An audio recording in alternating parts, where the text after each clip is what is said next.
जय हिंद साथियों। आज का हमारा टॉपिक होने वाला है वाक्य। देखिए, अगर वाक्य की परिभाषा की बात करें तो सार्थक शब्दों के व्यवस्थित समूह को क्या कहते हैं? वाक्य कहते हैं। अच्छा, सार्थक शब्द मतलब जिनका अपना एक अर्थ होता है, ठीक है। और व्यवस्थित समूह, वो सार्थक शब्द तो हैं लेकिन उनका भी क्या होना चाहिए? एक व्यवस्थित समूह होना चाहिए। उसको हम क्या कहते हैं? वाक्य कहते हैं, राइट। अब बात करते हैं, या फिर ऐसे भी कह सकते हैं कि शब्दों के सार्थक मेल से जो बनने वाली इकाई होती है उसको हम वाक्य कहते हैं, ठीक है। चलिए, किसी भी वाक्य के निर्माण के लिए 6 अनिवार्य तत्व होते हैं। कौन कौन से, ये देख लेते हैं। पहली बात, सार्थकता, अर्थपूर्ण शब्दों का प्रयोग होना चाहिए वाक्य में, ठीक है। दूसरा है योग्यता, यानी पदों का एक निश्चित अर्थ होना चाहिए।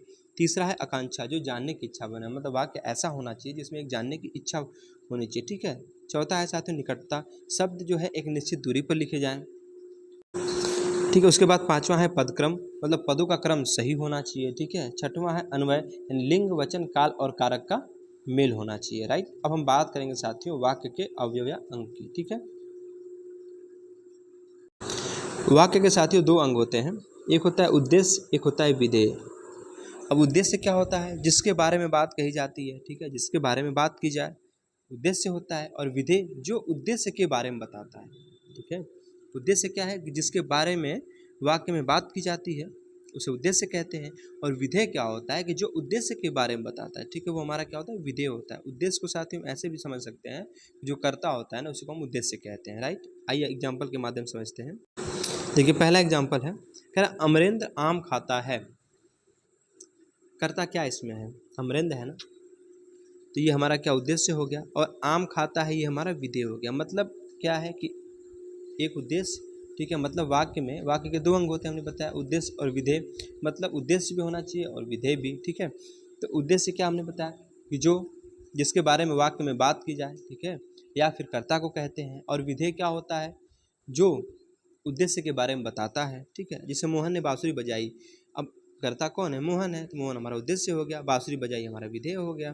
दीपा ने सबको दावत दी, तो दीपा क्या है? उद्देश्य हो गई, बाकी सब विधेय हो गया।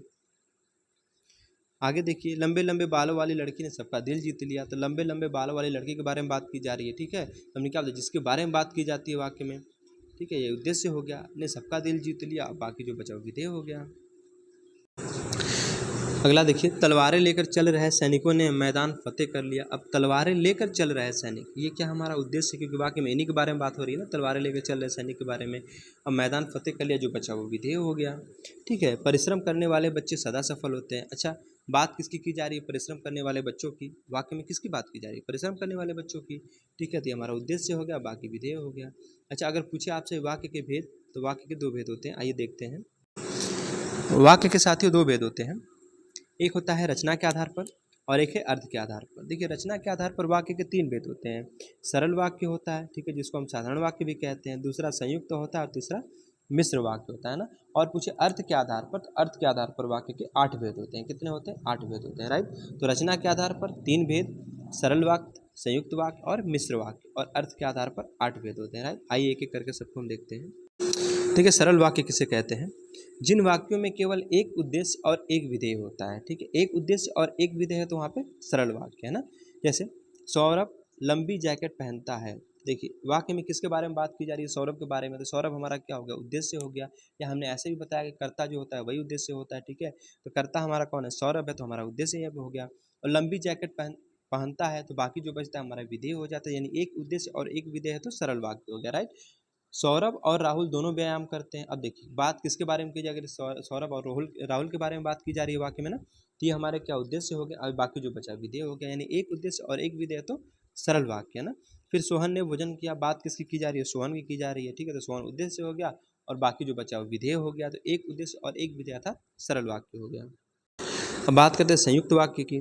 जिन वाक्यों में 2 या 2 से अधिक वाक्यांश जुड़े हों, ठीक है, जिन वाक्यों में 2 या 2 से अधिक वाक्यांश जुड़े हों और वे वाक्यांश संयोजकों से जुड़े हों। वाक्यांश का मतलब क्या है? वाक्यांश का मतलब वाक्य का अंश, वाक्य का एक हिस्सा होता है, ठीक है। जिन वाक्यों में 2 या 2 से अधिक वाक्यांश जुड़े हों और ये वाक्यांश संयोजकों के द्वारा जुड़े हों। जैसे, अब संयोग क्या होते हैं? जैसे और, तथा, एवं, तो, नहीं तो, फिर भी, पर, लेकिन, किंतु, परंतु, अथवा, इसलिए, अतः, ये सब क्या है साथियों? ये सब हमारे क्या है? संयोजक हैं। इनके द्वारा अगर वाक्य, ठीक है, जुड़े होते हैं तो हमारे संयुक्त वाक्य होते हैं। तो हमने क्या बताया संयुक्त वाक्य के बारे में? जिन वाक्यों में 2 या 2 से अधिक वाक्यांश होने चाहिए, ठीक है, ठीक। जिन वाक्यों में दो या दो से अधिक वाक्यांश जुड़े हो और वे वाक्यांश संयोजक के माध्यम से जुड़े हो तो वहाँ पे हमारा संयुक्त वाक्य होता है। आइए एग्जाम्पल के माध्यम से और बेहतर समझते हैं। जैसे पहला एग्जाम्पल देखिए, कह रहा वह पढ़ने गया और खेलने लगा। देखिए और के माध्यम से जुड़ा है ना। पहली बात वह पढ़ने गया, ठीक है, और खेलने लगा तो और के माध्यम से हमने जोड़ दिया।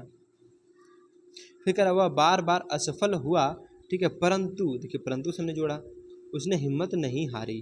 तुम आओगी तो सही किंतु मुझे नहीं पाओगी, ठीक है, तुम सही दिशा में जा रही हो फिर भी मैं तुम्हें समझा देता हूँ। तो ये सब क्या है साथियों, तो हमारे संयुक्त वाक्य हैं।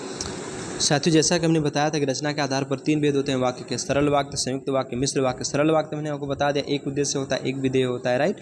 उसके बाद संयुक्त वाक्य भी बता दिया हमने कि 2 वाक्यांश होते हैं और संयोजकों के माध्यम से जुड़े होते हैं। अब हम बात करेंगे साथियों मिश्र वाक्य की। देखिए वह वाक्य जिसमें एक प्रधान वाक्य हो, मतलब क्या, एक प्रधान वाक्य होना चाहिए और अन्य आश्रित उपवाक्य मौजूद हो। मतलब एक जो है ना, एक तो प्रधान वाक्य होना चाहिए, ठीक है, और अन्य जो है क्या है, उन पे आश्रित उपवाक्य होने चाहिए। जैसे एग्जाम्पल के माध्यम से समझते हैं। अच्छा इसके रूट वर्ड की बात करें तो देखिए इसमें क्या आता है, जो ही, त्यों ही, जितना, उतना, की, जब, यद्यपि, तथापि, ताकि, जैसा, इनके माध्यम से सब वाक्य जो है जुड़े होते हैं। तो एक क्या होगा, एक होगा साथियों प्रधान वाक्य और दूसरा क्या होगा या फिर अन्य जो होंगे वो क्या होंगे, उस पर आश्रित उपवाक्य होंगे, राइट। जैसे राम को विश्वास है कि श्याम आएगा, ठीक है, अब राम को विश्वास है, अब एक हुआ प्रधान वाक्य हो गया ना, राम को विश्वास है, पूरा वाक्य अर्थात प्रधान वाक्य है कि श्याम आएगा। अब श्याम आएगा किस पर डिपेंड हो रहा है, प्रधान वाक्य पे। तो वही हमने बताया कि वह वाक्य जिसमें एक प्रधान वाक्य हो और अन्य आश्रित उपवाक्य मौजूद हो वहाँ पे मिश्र वाक्य होगा, ठीक है। वह जितना कमाता है, प्रधान वाक्य हो गया, उतना भी खर्च कर देता है, ठीक है। फिर उसने कहा कि मैं निर्दोष हूँ, ठीक है, जिसे आप ढूंढ रहे हो वह तो चला गया। तो ये सब क्या थे साथियों, ये सब हमारे मिश्र वाक्य थे, राइट। आगे देखिए, छत पर गए तब धूप मिले, ठीक है, छत पर गए तब धूप मिले, जिसने कार्य नहीं किया वह खड़ा हो जाए, ठीक है। तो ये सब क्या, हमारे सब मिश्र वाक्य है ना। आइए अब हम देखते हैं अर्थ के आधार पर।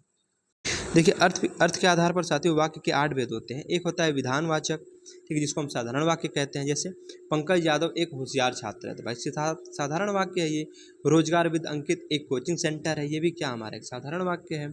अच्छा निषेधात्मक वाक्य में क्या होगा, नकारात्मक वाक्य, वह दिल्ली नहीं जाएगी। अब नकारात्मक मतलब नहीं आना चाहिए, वह कभी भी नहीं चल पाएगी, ठीक है, ये भी नकारात्मक वाक्य। अब प्रश्नवाचक में क्या है, प्रश्न चिन्ह का प्रयोग हुआ, तुमने क्या खाया है। देखिए प्रश्नवाचक चिन्ह का प्रयोग हुआ, तुम कब तक सफल हो जाओगे, प्रश्नवाचक चिन्ह का प्रयोग है, ठीक है। आगे देखिए आज्ञावाचक में, जाओ एक गिलास पानी लेकर आओ। प्रतीत हो रहा है ना कि आज्ञा का यहाँ बोध हो रहा है, आज्ञा दी जा रही है कि जाओ एक गिलास पानी लेकर आओ, ठीक, यहाँ मत बैठो। ये सब क्या है, आज्ञा दी जा रही है यानी। अब आगे जो हमारा साथी है 5वां भेद, ये विस्मयवाचक है। जैसे वाह कमाल की जोड़ी है, ठीक है, अरे आप भी कमाल हो, शाबाश, तुमने बहुत अच्छा काम किया है, ठीक है। तो ये सब क्या है, हमारे विस्मयवाचक है, राइट। अब इच्छावाचक में क्या है साथियों, इसमें इच्छा प्रकट की जाती है। जैसे भगवान तुम्हारी लंबी उम्र करें, ठीक है, इच्छा है ना कि भगवान तुम्हारी लंबी उम्र करें। फिर ईश्वर तुम्हें जल्दी से सफल करे, आपकी यात्रा मंगलमय हो। ये सब क्या है, एक इच्छा को प्रदर्शित कर रहे हैं, राइट। 7वां है संकेतवाचक, ठीक है। संकेतवाचक वाक्य देखिए, यदि रोहन पास हुआ तो उसे लैपटॉप मिलेगा। एक संकेत की बात की जा रही है कि यदि रोहन पास हुआ तो उसे लैपटॉप मिलेगा, राइट। आगे कह रहा है यदि धूप निकली तो कपड़े सूखेंगे, अगर वर्षा होगी तो फसल अच्छी होगी, ठीक है। चलिए 8वां भेद है इसका, संदेहवाचक, ठीक है। इसमें क्या होता है, शक होता है, ठीक है, वाक्य में क्या होगा, शक की भावना पैदा होगी। जैसे शायद वह लौट आए, देखिए शक की बात है ना यहाँ पे, शायद वह लौट आए, ये क्या है, संदेह भी है, तो यहाँ पे क्या है, संदेहवाचक वाक्य है ना। शायद उसने पूरी किताब पढ़ ली होगी, शायद वह कल जाएगा, ठीक है। तो ये सब क्या है, हमारे संदेहवाचक है, राइट।